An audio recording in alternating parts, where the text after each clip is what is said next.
Hi, creators. Thanks for joining me. It's Doro Kiley here with creationcoach.com. I did not go for my walk today, but boy, did I work in the garden. Trying to get the gardens all harvested and put to bed and back under control. But yesterday I took a couple beautiful little pictures. Now I'll show this. This is a Panicledleaf Tickrefoil. I've been following it all summer. It's out in the woods, and I was surprised to find these flowers. I'm not familiar with a lot of what I'm learning about, so this was a pleasant little surprise, a beautiful little Tickrefoil. These are in the pea family and apparently very edible. Um, I don't know much about it, but I'll put a little link to it below. Orange jewelweed is another one. This one is growing all by the side of the road right now, and they look beautiful little flowers. I didn't get a real close up, but they are pretty. Jewelweed is used for poison ivy. So if you get an itch, you take some of the leaves and kind of mush them on your skin, and that takes care of the itching. So I'll put a little information on both of those below. Today, I want to talk about this very loaded word, love. Um, Love can be associated with every chakra in the body. So let me pull this up and I'll show you what I'm referring to. This is a caduceus, the staff with the serpents and the wings. We've seen it many times. You see it in mythology. You see it as a medical staff. The god Mercury. So I won't go into what it means right now, but what I'm referring to here with love is that love, the word love can be used in every sense. Let's start from the top. So cosmic consciousness, many could refer to that as love with a capital L, right? Then insight, coming down, insight meditation is a feeling of deep love. So that's you're cultivating love.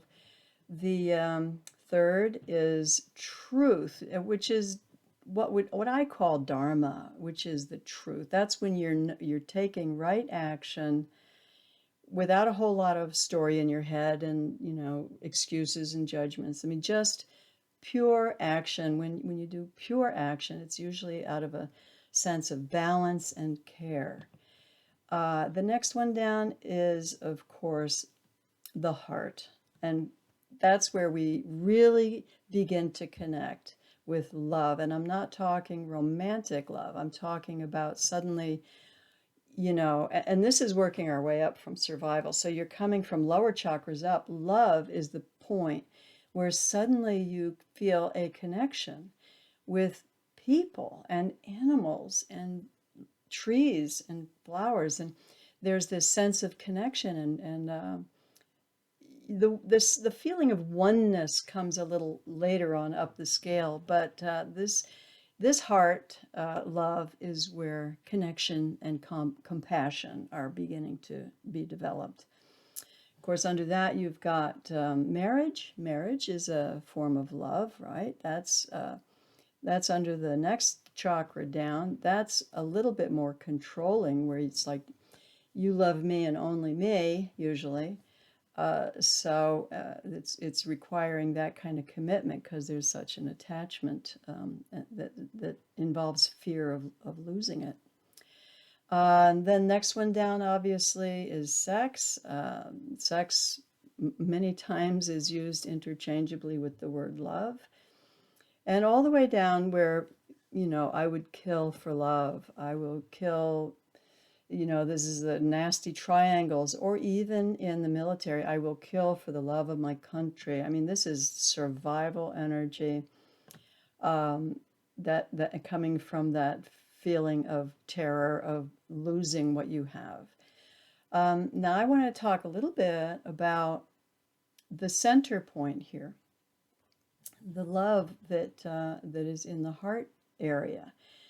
Look at this. This is so fascinating. Now, on the right-hand side, you have the pure expressions of these energies.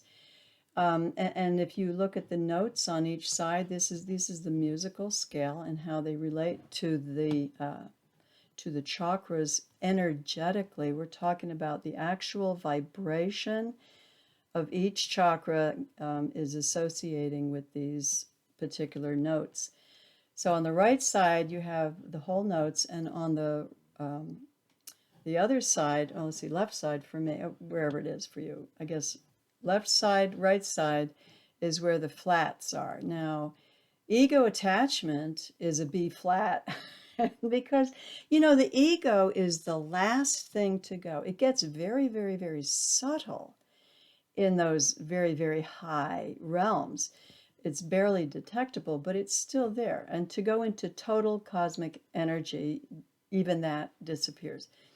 Then you have the insight and illusions, which is very, very easy. That's where you come into these spiritual emergency things about where people who are expanding their consciousness too fast, they aren't balancing the insights that they're gaining. They have to balance that with the discernment. Otherwise, they can go into illusions. The next one down is truth. Truth, for me, represents Dharma. And Dharma is, as I said before, it's a place of action without the story. It is or the negative judgments, I could say. So then you have the other side of that, which is lies, and that's coming a little bit from the illusions, not being clear, unable to speak truth accurately. So that's a G flat. Now this is interesting. Love, which is the note F, and grief, the note F has no flat. It's pure. It's just a whole note. So grief and love go hand in hand on this level. So if you're going to open on this level, open your heart, you have to be willing to experience grief. Not debilitating grief, but just the awe of life can cause grief. Now, I'm going to share below a song that was kind of a little experiment. People listening to this song, and they put headphones on. In the beginning of the song, everybody's got their usual day face on with carrying stress. And by the end of the song, many of them are just in tears, in pain because of the grief.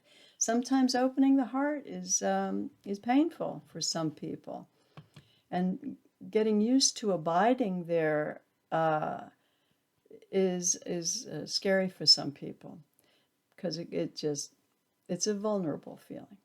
So under there we have willpower. Now we're getting into the lower chakras of expression, willpower and shame, and you can go all the way down, but you can see how these are related to the flat notes.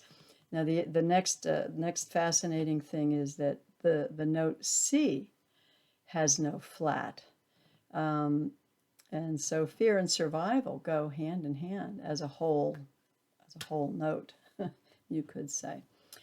So I wanted to say that back in the 60s, I was a full-fledged hippie, and there was a magical moment in time, with Woodstock, and, I was in California, and it was all this love, right? And some people hear hippie, and it got a bad name because it was breaking taboos back then, which we're benefiting from nowadays. But back then, a lot of hippies got bad raps because of that. Now, I was not partaking in all of the drugs and sex and everything. Hippies kind of went two ways. If you started in the middle here, in the love center balance, where everybody was kind of hanging out and chilling, after a period of time, many hippies kind of ended up getting reabsorbed back into the world, into making money, fear of not being able to support themselves and what have you. So many went down into the more worldly, you know, energy systems of survival.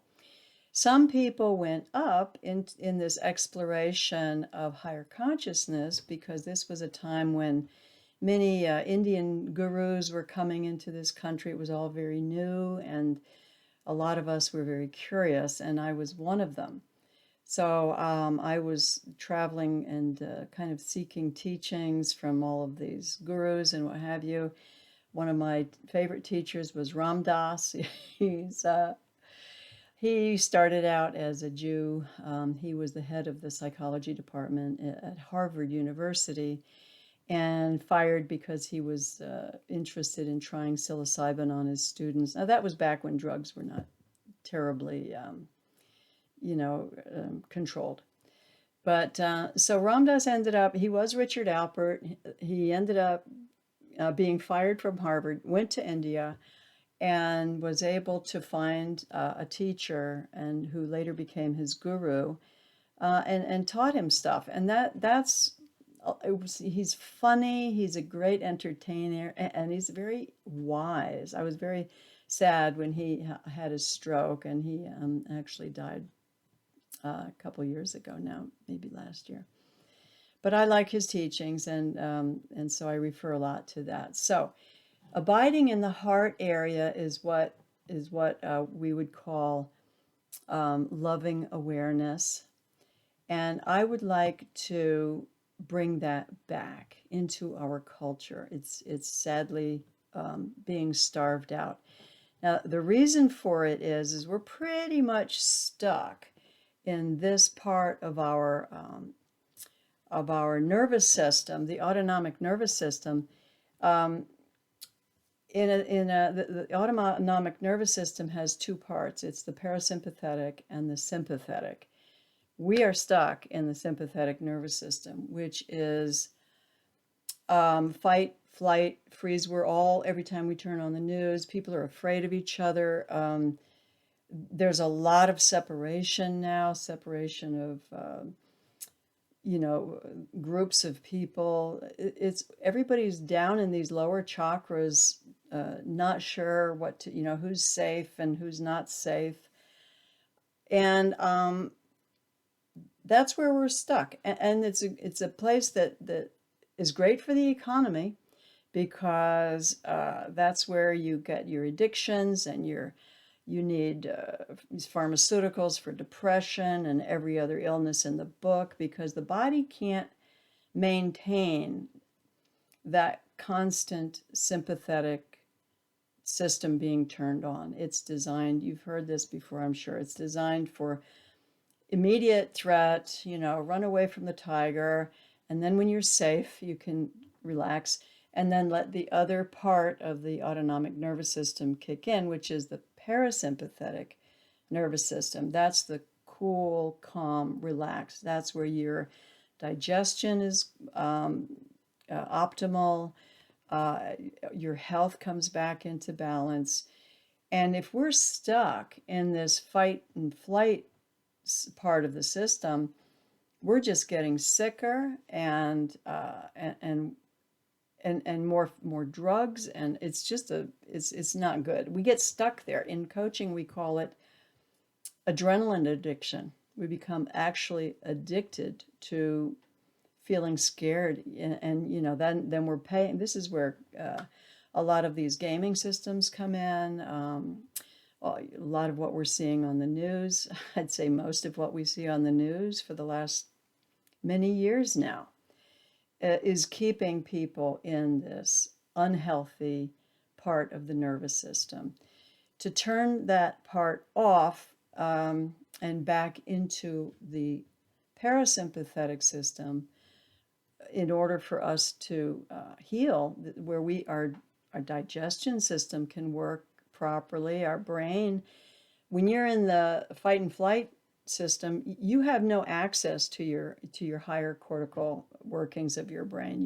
You're stuck in this reptilian part of your brain, and to rise above that into the cortex, you have to let go of the survival animal reptilian brain.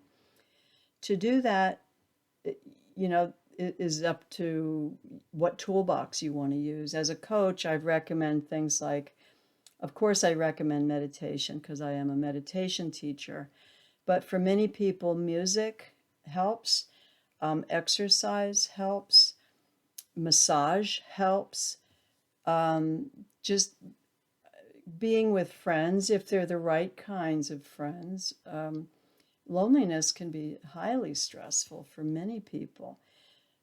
So community, what we call in Buddhism a sangha, a group of spiritual like-minded friends, can be helpful. Just feeling supported and appreciated and whatever. So to come out of the parasympathetic, out of the sympathetic back into the parasympathetic, I'm going to share a link below, and it's a beautiful link. Somebody shared this with me. This is a song, and it's called "Return to Love" by Andrea Bocelli. So music is a good tool for bringing us out of that stuck fight, flight, freeze system. We have to get used to coming up. If we don't raise our energies, at least to the heart level, we're just being dragged along by fear, and this is activating the animal part of our brain, reptilian part of our brain. And that we don't have a lot of knowledge or wisdom there. It's all basically reactive. So with that, I want to encourage everybody, please, to listen to this beautiful piece of music below and see if it doesn't resonate in your heart. Now, if it's not your kind of music, that's fine. Music is very personal. So whatever opens this chakra, exercise it. Try to exercise this, whether it's through music or massage or exercise. It's important that we get back into that heart space. So with that, I hope you will all stay creative.